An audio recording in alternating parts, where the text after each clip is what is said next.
दोस्तों, अमेरिका को दुनिया का सबसे शक्तिशाली देश माना जाता है। अमेरिका दुनिया की सबसे बड़ी अर्थव्यवस्था होने के साथ साथ अमेरिका की करेंसी डॉलर दुनिया की 10वीं सबसे बड़ी करेंसी है। अमेरिका का $1 भारत के 83 रुपए और 13 पैसों के बराबर है। अगर इस जगह पर भारत होता तो बात ही कुछ और होती, फिर $1 में 83 रुपए नहीं बल्कि $83 में $1 होते। लेकिन हकीकत तो यही है कि अमेरिका के डॉलर के सामने इंडियन रूपी कुछ भी नहीं है। लेकिन अब सवाल यह उठता है कि अमेरिका का डॉलर हमसे इतना आगे कैसे निकल गया।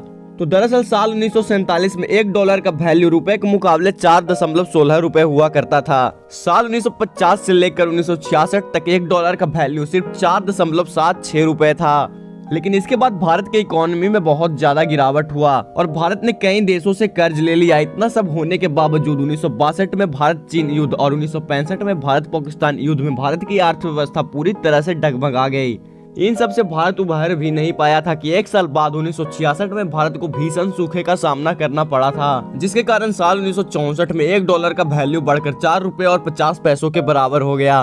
कच्चे तेल की सप्लाई ना होने के चलते 1974 में $1 का वैल्यू 8.1 रुपए पर आ गया। इसके बाद देश में राजनीतिक संकट और भारी भरकम विदेशी कर्ज लेने के चलते करेंसी में बड़ी गिरावट देखने को मिली, जिसके बाद अगले एक दशक तक लगातार डॉलर के मुकाबले रुपया गिरता रहा, जो कि 1990 में 17.5 रुपए के लेवल पर आ गया।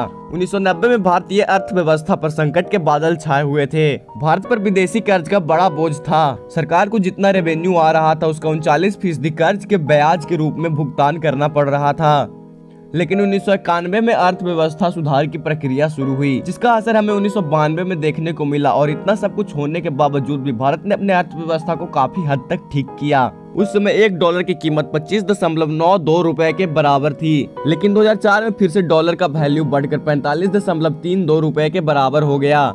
फिर 2014 में जब मोदी की सरकार आई तब $1 की कीमत 63 रुपए थी, जो कि 2021 में बढ़कर 74.57 रुपए के बराबर हो गया। और आज हाल ऐसा है कि $1 की कीमत 83 रुपए है।